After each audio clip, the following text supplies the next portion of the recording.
Good morning mga ka-agri. Bali, nandito tayo sa ating alagang baboy na malapit ng mga anak.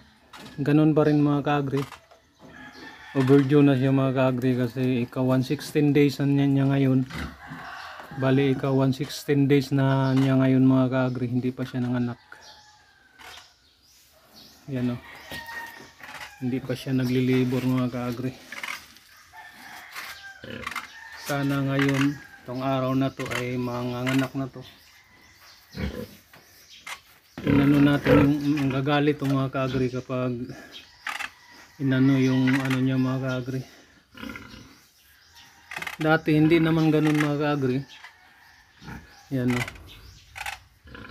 Wala pa rin pala tandaan na ano siya, wala pa rin gatas mga ka-agri. Bali, ika ano na niya to mga ka-agri, ikapitong pagpanganak. Medyo matanda na itong baboy na to mga ka-agri, kaya yan, nag-aantay pa rin tayo. Dapat kasi ika 114, yan talaga ang normal na araw na normal na days na manganak yung baboy mga ka-agri. Pero ngayon 116 days na kasi dapat mga ka-agri. 11 July 11 ay yan ang ika 114 days niya mga ka-agri, pero wala pa rin. Yan, hindi natin pinapaliguan mga ka-agri kasi umuulan. Kaya yan, sobrang dumi. Okay lang yan. Tapos careful lang tayo kasi baka makagat tayo. Kasi 2 beses na akong nakagat nito mga ka-agri. Hindi lang natin pinapaliguan. Kaya maging alisto tayo.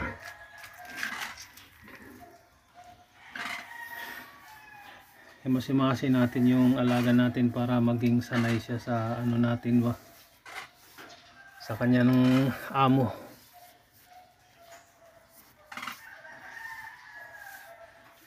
Dalawang beses na akong nakagat nito mga ka-agri. Anuhin ka sa ano niya ba, yung bangkil niya. Kaya maging alisto tayo. Ang dumi.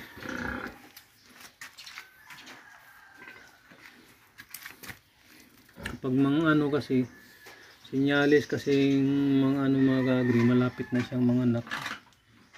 May gatas na kaunahan, pero ito meron na mga ka-agri, may gatas na pero hindi pa gaano ano mga ka-agri.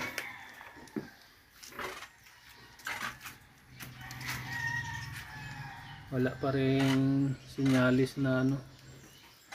Dapat talaga kasi ito magang maga yan eh.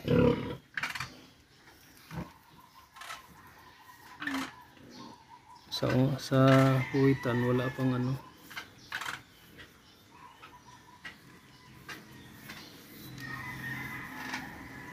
(116 days). Karanas na ako ng ano mga ka-agri hanggang 118 days. Hindi talaga magkapareho mga ka-agri. Mag-antay-antay na lang tayo. Walang ligo. Hindi ko pinapaliguan, 2 araw na. Magagalit siya. Sobrang dumi. Baka maanohan tayo.